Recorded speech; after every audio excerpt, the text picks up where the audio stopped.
Hey there, welcome to Candid Conversations Boss Chicks. I'm glad you joined us today.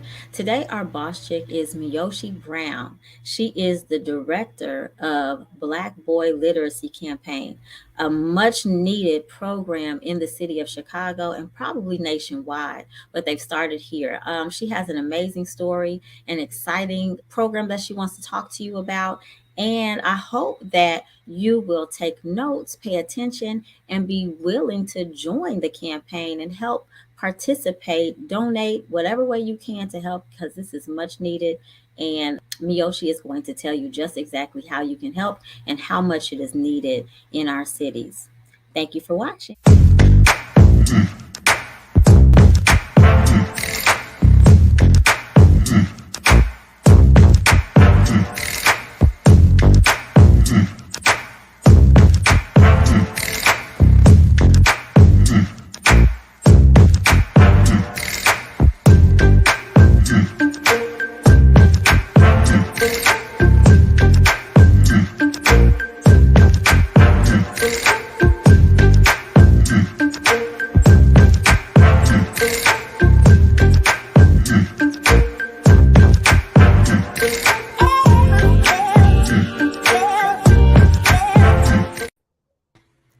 Hi there, how are you? I am well, and thank you for having me today. Yes, thank you. Thank you for being here. And thank you, everybody, tuning in to Candid Conversations Boss Chicks. We have Miyoshi Brown here with us today, and she is going to talk about so many things, including her journey. But right now, she's working on something very special that I'm going to allow her to introduce, and then we'll get into our candid conversation. Yes, I am the director of the Black Boy Literacy Campaign, which is a ministry within Salem and Progressive Baptist Church of Chicago that seeks to propel our boys through the 4 C's, which is Christ, connection, building confidence, and then reading competency from learning how to read to reading to learn. Okay, awesome. And so I know that we spoke before, and so it has already started, correct? Actually, we have completed phase 1. Okay. So we had a summer literacy camp and it was amazing. Was it? Tell It me about was. it. So for 6 weeks, Mhm. the morning starts with a devotional and an affirmation for the boys. Okay. And to have over 100 boys in a space brought a whole lot of energy. I'm sure. The boy power was real. It was black boy joy everywhere. Aw. But they had 150 minutes of brain based literacy Okay. with phonics, word study, reading comprehension. And it was a 1-to-4 ratio. In most cases, even a 1-to-1 or even 3-to-1 ratio between educator, which we called a literacy leader, and Mhm. our super reader Oh, from wow. Monday through Wednesday. And Okay. then on Thursday, they went on field trips. So we learned what spaces looked like through the eyes of a Black boy. Okay. Yeah. Wow. Our pastor, Pastor Charlie Dates of Mhm. both Progressive and Salem, was like, Mhm. "Hey, what can we do?" And is Okay. reading the key? And I was like, Reading is liberation. Like literacy is liberation." So he was like, "We can get them to third grade reading level." I was like, "Oh, absolutely," because that's the difference between getting all of your foundational skills Mhm. and then applying those foundational skills to true reading comprehension and lifelong literacy. So it Okay. was his mastermind, and Oh, okay. it was my joy to bring it into fruition. Not only myself, but there was a strategy team as well. But Okay. I led the charge. Okay. Well, then how did you get chosen? You know how like the disciples were just minding their own business, and Mhm. Jesus said, "Take all that stuff and put it down. Grab your staff and let's go." Yes. That's what you did. Kind of what happened. So I Okay. was a sitting principal of the year through the Mhm. MTE Yes. twins. They nominated me and crowned me principal of the year. Yes. I had a great year of growth with my Okay. staff at Scott Joplin Elementary School, Okay. and it became one of those things where 2 paths. Like, do Mhm. you go the route of playing it safe in the secular world, or Mhm. you decide to jump on board with something amazing? So I have a question because I remember when we spoke, you were so excited about it. But yes, I met you when you were awarded Principal of the Year, and I was impressed with your story at that time. And so then when we talked, and you're like, yes, former principal, and I'm like, wait a minute, wait, what happened? Who quit So their good city job, right? yeah, and so I'm like, it has to be spectacular for you to walk away from such an accomplished position that you already had, and then the work that you did to be able to be nominated Principal of the Year and then chosen and awarded Principal of the Year to move into this. So you said you just had to decide, you had to choose, and do you feel like you've chosen the right thing?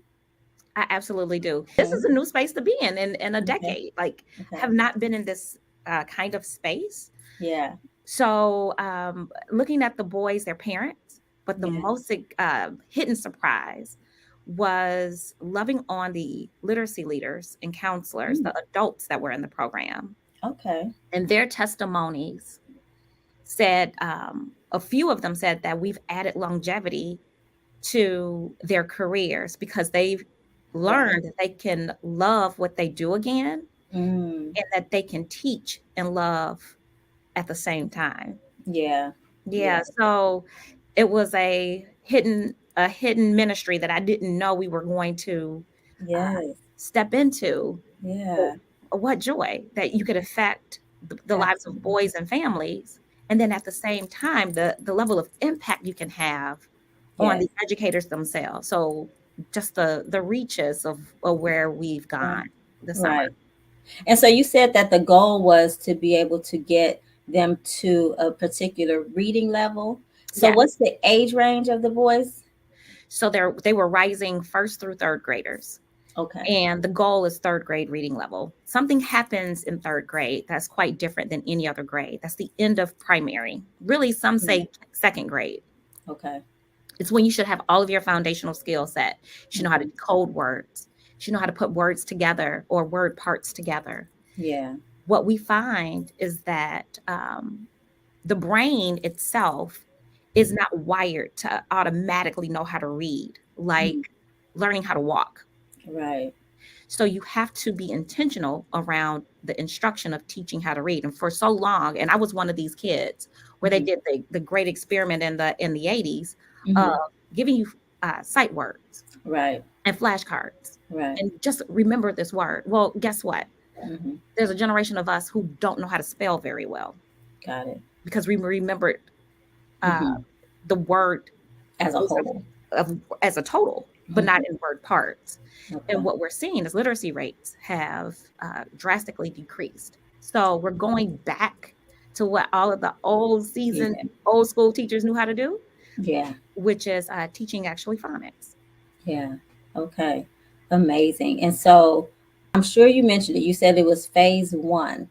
And Mhm. so how do you move into phase two? Phase one mirrored. There was a lot of research done around what does literacy camps look like, Okay. or literacy programs that other places offer. And we're talking about top tier places where it was $2,300 for 6 weeks, Oh and wow. boys went half a day for 3 days. Eh, wait, stop.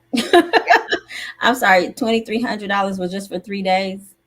In some programs, yes. Wow. Yeah. So Okay. I researched those programs and said, well, how can we make that accessible to Black boys on the South Side of Chicago? How can Yeah. we make that accessible to our kids? Right. So I researched the curriculum they used. I met with curriculum specialists. We have a strategy team, which consists of Dr. Simone Griffin, Dr. Kenya Grooms, and Mhm. Principal Keith Mahone. And we met every week for months. Oh wow. And we compiled, and we also Mhm. uh, asked experts. Um, Okay. None of us are smarter than all of us. So we each know respective people Okay. and our level of expertise. What we did was we just found the best products and the best people with the best spirit, and we brought Mhm. them to the Yeah. best church Okay. churches, and Yeah. we assembled everyone together. So I'm a little biased about Progressive Baptist Church and Salem Baptist Church. Of course, I should be, right? Yeah, of course. And so your team is how big? So our strategy team consists of originated with four of us, which is Dr. Okay. Kenya Grooms, Dr. Simone Griffin, Mm-hmm. and Principal Keith Mahone. We grew from one campus. It was always going to be two campuses Okay. because our senior pastor is the senior pastor of both Salem Baptist Church and also Progressive Baptist Church of Chicago. Okay. And we needed a site director there. So Reverend Shelton Carter is our director, our campus director for Okay. Progressive. Got it. But the strategy team that really put all of the secret sauce together Yeah. was the four that I mentioned, the three that I mentioned plus myself. Okay. Very nice. And so now moving into phase two, what will be different from phase one? So phase one kind of mirrored what's going on at this time. Most Okay. children are in camps. Right, right, But right. we had to figure out a way to make the boys so excited about coming every day. Mm-hmm. It was heavy on literacy in the morning. Okay. And then in the afternoon, they learned how to do play for creativity and cooperation, Okay. compassion, which is different than the type of play that most boys are accustomed to, which is play for competition. Mm-hmm. Okay. And then they had a showcase hour where they learned a lot about themselves through the arts, be it Nice. tumbling, choir, art. So they had both sides of the brain were Working. activated throughout the day. And then Okay. they got a chance to do on some, they had a chance to go to fantastic field trips. Okay. So we went to the Brookfield Zoo, um, Vincent Van Gogh's immersive experience. Oh. Yes, because our boys are masterpieces. So they had to go. I like it. Now, where is that? I haven't heard of that. Oh, it was a theater up north where Oh, they turned it into like four walls, but when you walked in, it was as if Vincent Van Gogh had taken his art and you are standing in oh wow. um, a Starry Night or Sunflowers and some of the other arts. Yeah. And then Mozart was playing in the back. Nice. Yeah, Okay. we Very well went thought out. to altitude so that they Okay. can learn how to reach for the sky, Nice. I and like it. water park. So let me tell you about going to the water. We went to Great Wolf Lodge Oh, on the anniversary nice. of Red Summer of 1919. Mm. There was an incident where a Black boy was at the beach, Mm-hmm. and there's a lot of discrimination. There was a lot of discrimination in early 1900s about Black people being in pools, specifically Right, right. Black men and boys, because of Mm-hmm. the layer of skin being Yeah. exposed. Yeah. And there was a Black boy his name was Eugene, I believe, and he was hit in the head with a brick. Oh my goodness. Yes, and it set off a great race war in Chicago Okay. that existed from July 27th all the way to August 3rd. And we did not intentionally mean to take them swimming on a Okay. day that was historic to the city of Chicago. But Oh, look at God. right. Yeah. So things like that has been happening all summer. Like, That's got to be so amazing. yes, God is masterful and Yeah. is very artistic in getting sometimes our attention. Yeah. Small things. Yeah. But when you realize it's God, that's when it's so like, oh my goodness. You know what I mean? Like if you just sit back and really just open yourself up, you can really just see how amazing God really is. If you just give him that platform and stop, just trying to do everything yourself. So, like the format has been literacy as liberation. Mm-hmm. So not just teaching boys how to read, but like why is teaching literacy a form of freedom?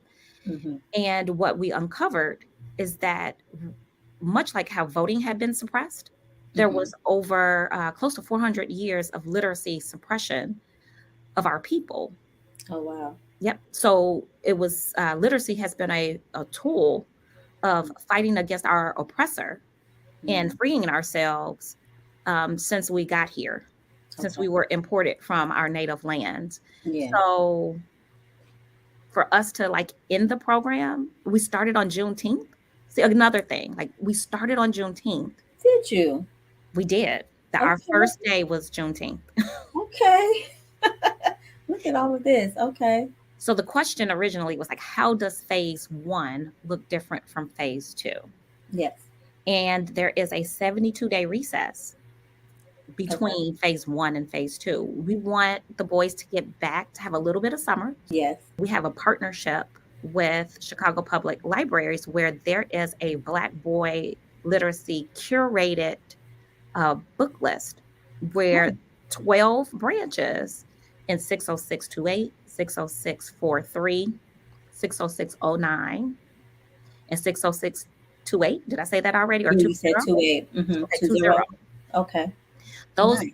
12 branches have Black boy literacy connection points that Oh, has our curated book collection.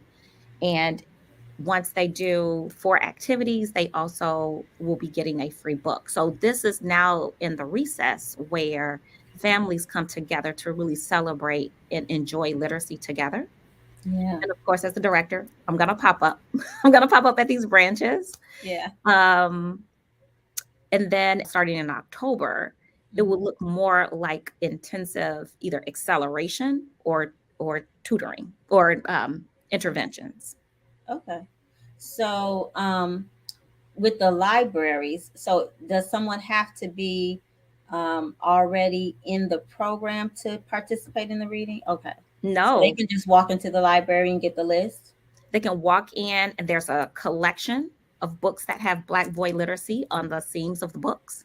Okay. And that was curated by the Black Caucus of the Mhm. American Library Association. Uh, Wow. Tamala Chambers, she's the head librarian over at the Beverly branch. She's a dear friend and partner of ours. Okay. And she's the president of the Chicago chapter of the Black Caucus of Librarians. She loves Black people and she loves books. Yeah. So her chapter was the ones that curated that list for us. And that has Okay. been an amazing partnership. Yeah. Jarima is another person who is a great friend and resource to Black boys and literacy with Burst Okay. into Books. Nice. And if you missed her festival that was last week, oh my goodness, you missed something. I And I did. actually didn't get a chance to go because my son surprised me with an AAU basketball Uh, yeah. tournament. Those But happen. Yeah. we told all the boys and the families to go. And, Hmm. you know, the book list itself, Yeah. there are the number one character in children's books are white children. Hmm. Guess what the second highest is? White children come in around 52, 53%. Guess what's right after that? It's not Black children. Just guess. Mm, Latino? Animals. What? Oh. Oh, Animals come wow. after.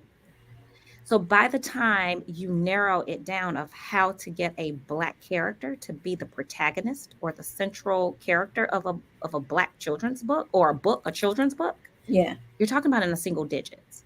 Oh, And when you wow. narrow it down to even just Black boys.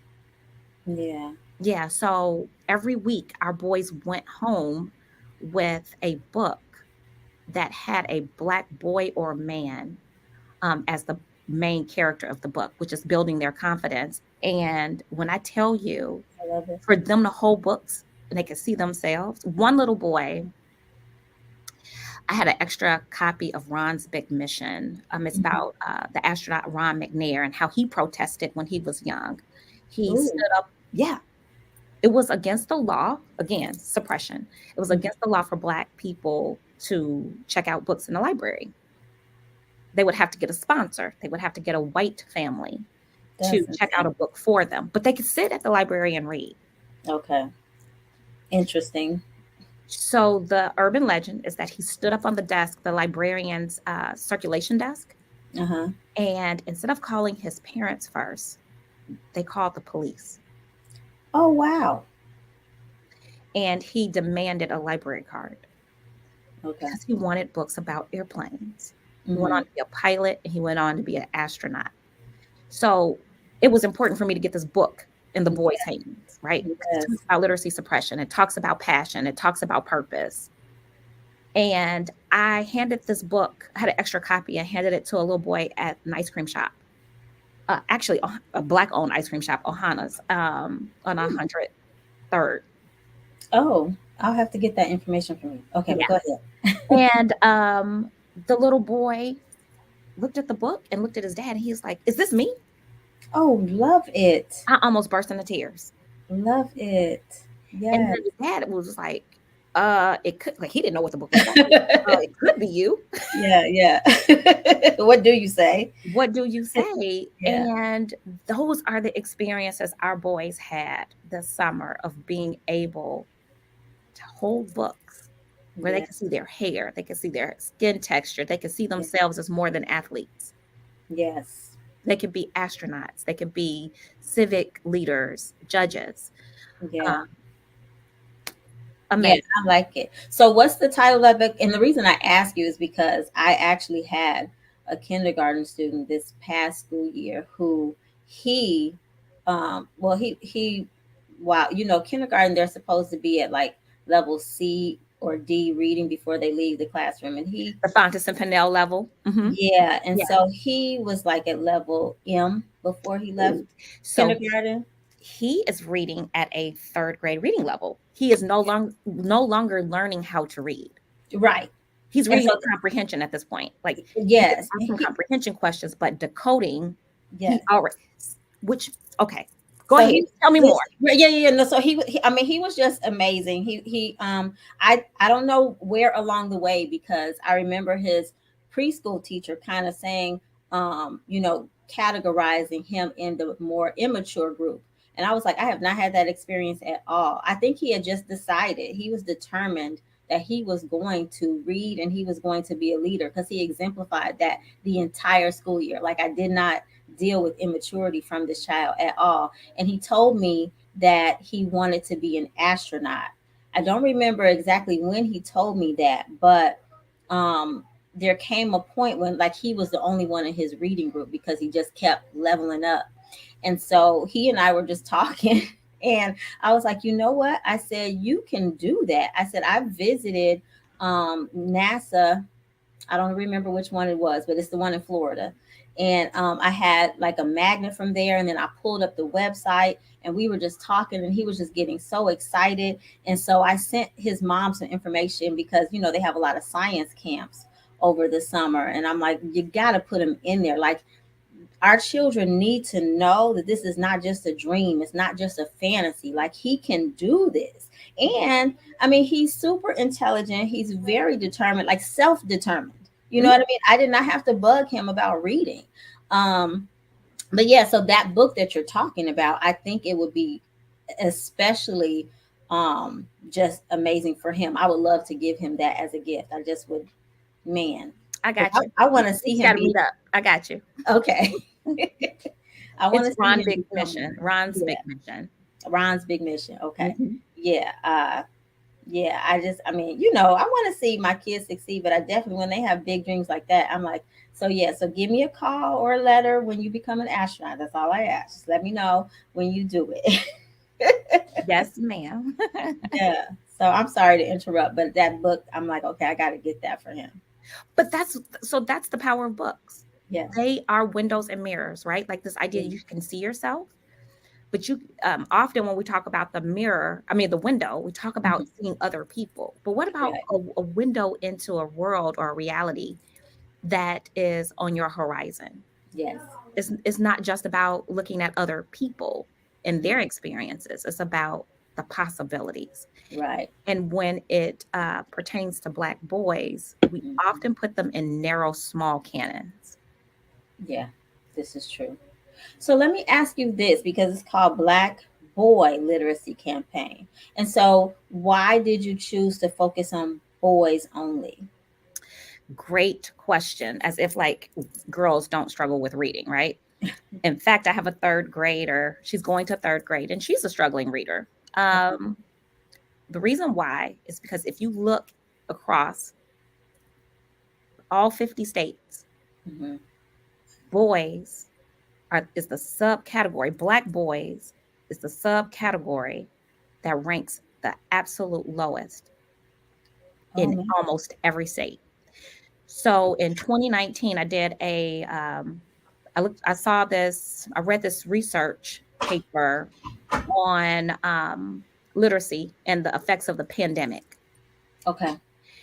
And I chose California because you have a Filipino population, Mm-hmm. you have Mexican Americans, you have Mexican newly arrived Yes. cultures where they're learning a second language. Mm-hmm. You have Black and you have white, you have Asian.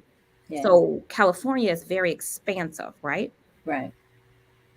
How is it that Black boys still rank in their subcategory in terms of reading comprehension and decoding last, and those who are learning English rank above them? Yeah. So what?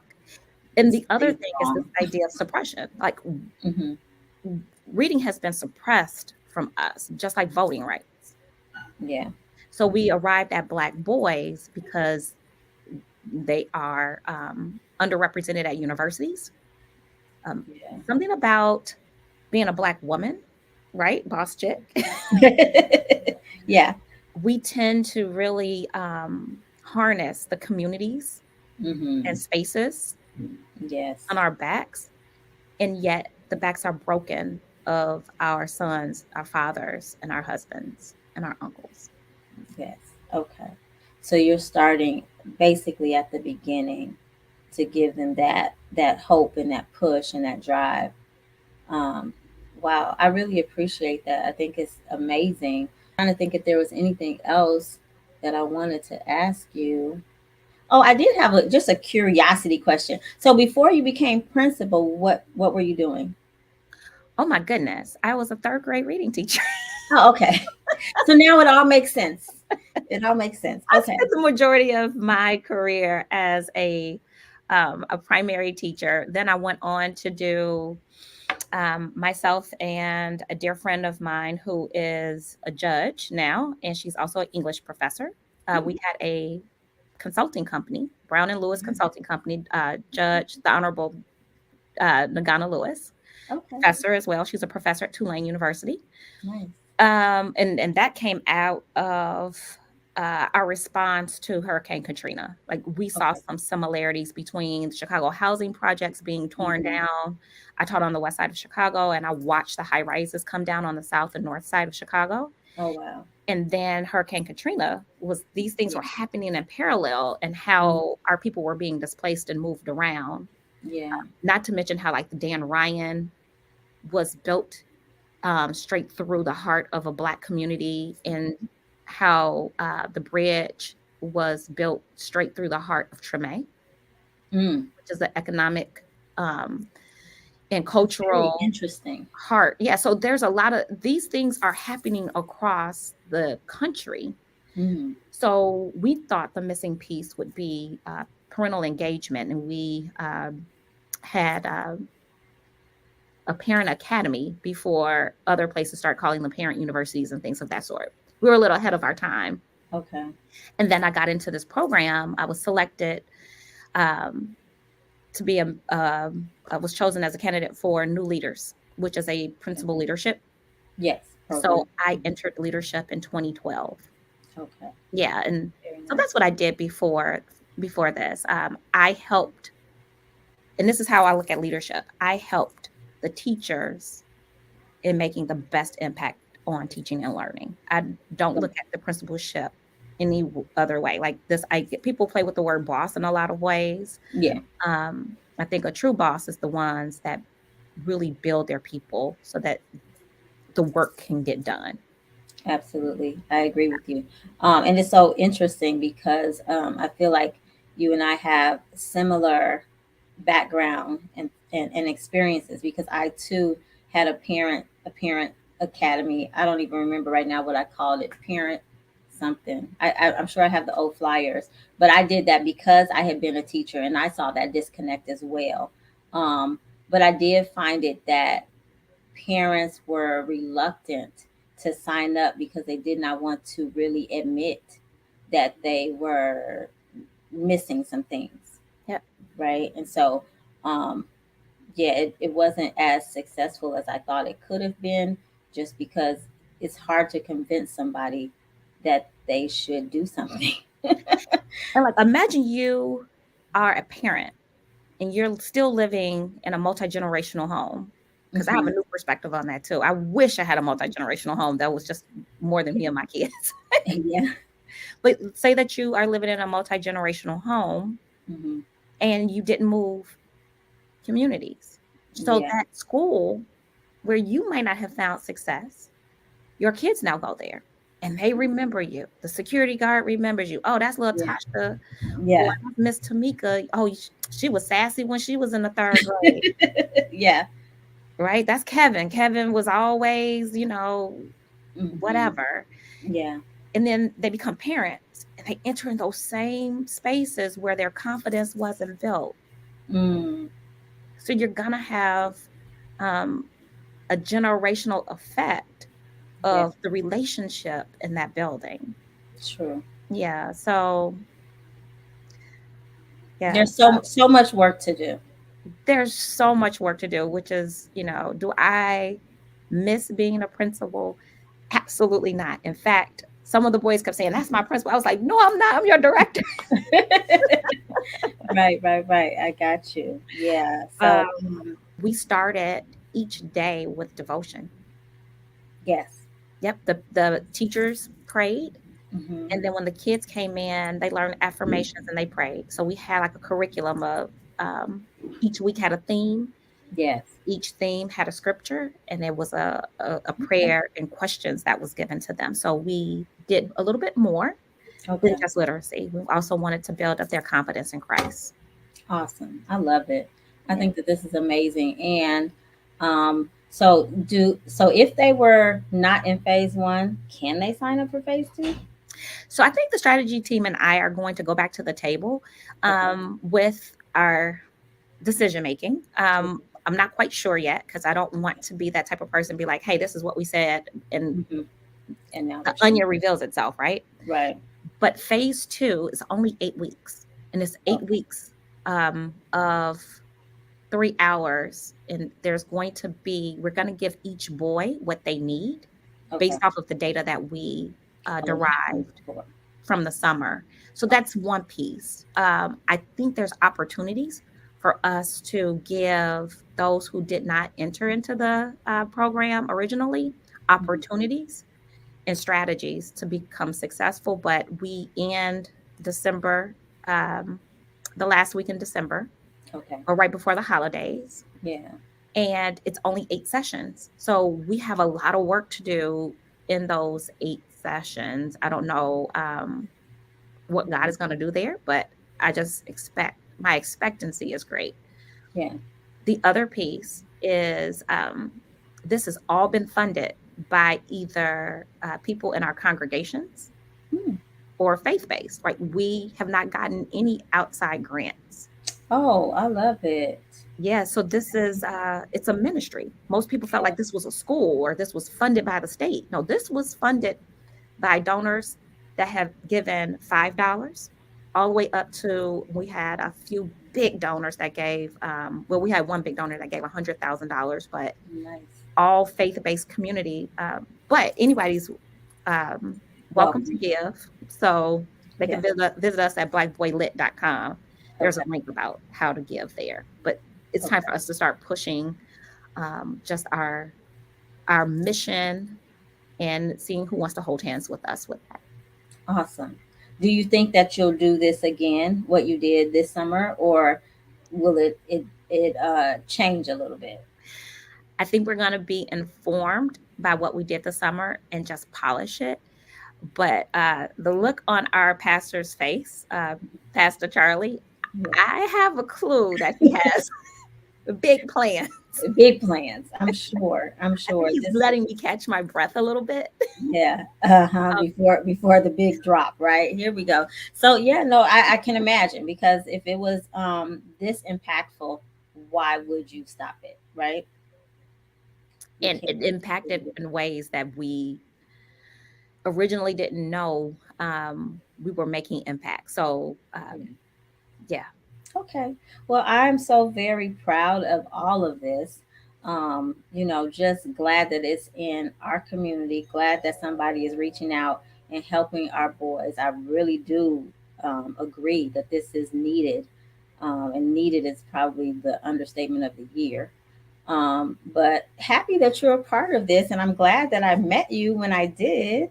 Same here. And prayerfully moving forward, we will continue to have some type of relationship and connection, because I just see you doing great things, and so I appreciate that and love that. So we're gonna wrap our 30-minute interview up.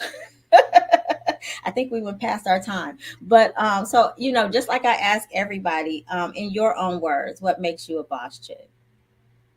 The ability to harness the passion that God has given me, and be able to see talents and skills in other people and help them harness that as well. Absolutely. I love that. And then for an aspiring boss chick, do you have any advice or words of wisdom or encouragement that you can give to someone who's coming up? Yeah. Be vulnerable enough to look crazy. Hmm. I have not heard that one. Be I love vulnerable enough. Go with it, because God will have you do some really crazy things, it. Mm-hmm. and you'll know it's not you, Yeah. but you Yeah. have to be vulnerable. You have to say yes. Got it. Yes. I love it. All right. So, well, is there any way that you can have people get in contact with you or the organization to be able to join it? Well, at least first to get the book list and then to join later or somehow help or donate or anything like that. How can they reach you? Yes, absolutely. So we can be found on Instagram at Black Boy Lit, also Facebook. Our website is blackboylit.com. And my email is blackboylit at sbcoc.org. Okay. SBCOC. Salem Salem Baptist Baptist Church Church of of Chicago. Chicago. Okay. All right. Sounds good. Well, thank you so much for joining us. I'm sure that anybody who tuned in got a wealth of information. Thank you, everybody, for tuning in to Candid Conversations Boss Chicks. I know that you got some wonderful information today. I want to remind you to also tune in on Monday evenings at 7 p.m. for Girl Talk, where we discuss your relationship questions. Remember to know and embrace true love. Have a blessed day and a blessed week.